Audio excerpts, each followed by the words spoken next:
Mr. Speaker, can I tell the honourable gentleman that what I think the people of this country want to see is us come together to come out of the EU on October the 31st with a deal. We are making great progress with our friends and partners both in Brussels and in Dublin and even in Paris. But those talks are being currently undermined, I am afraid, by the absurd bill that is before the House today. I urge him to reject it, and if he must pass it, then can he have a word with his right honourable friend and ensure that that bill is put to the people in the form of a general election? Don't agree. Thank you, Mr. Speaker. In light of the Prime Minister's answer to my right honourable friend, the member for South West Hertfordshire, could the Prime Minister please then explain why it's proved impossible to find any official or minister prepared to state that the reasons for prorogation were to pave the way for a Queen's speech in the course of the current legal proceedings in which the government is involved? And would the Prime Minister like to reconsider the answer he's just given to the House? Prime Minister.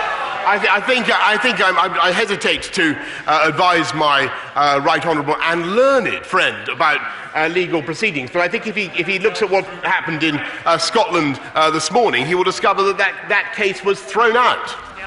Ms. Karen Back. Thank you, Mr. Speaker. So you won't, will you?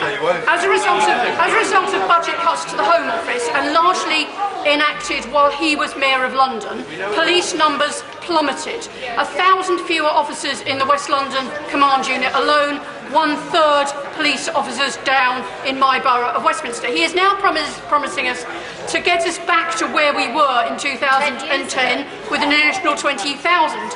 And he has told us, and he said again today, that those 20,000 will be frontline police and on the street. It is, however, now clear that at least 7,000 of those officers will not be frontline police. So, in order to help this House build some trust in any of the promises he makes, can he tell us if that is true?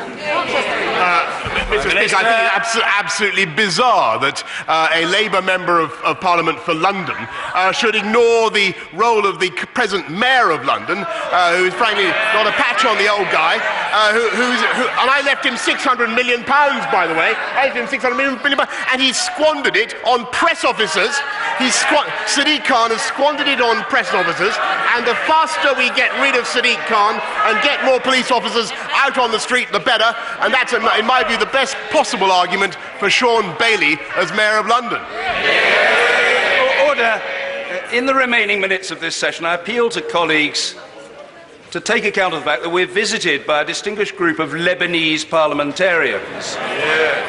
At the invitation of the Interparliamentary Union and the All-Party Parliamentary Group on Lebanon, chaired by the Right Honourable Gentleman Member for South Holland and the Deepings. We'd like to set them a good example. I'm not sure at the moment how impressed they'll be. Sir Gary Streeter. Thank you, Mr. Speaker, and I think I can comply with that. May I welcome the extra £14 billion recently announced for our schools, especially in southwest Devon, where I understand we have had the largest increase in the country to correct historic underspending. Does my right honourable friend agree that this cash boost will help our hard-working teachers to prepare the next generation to reach their full potential? And won't it be wonderful once again when we can get through Brexit that we can start talking about education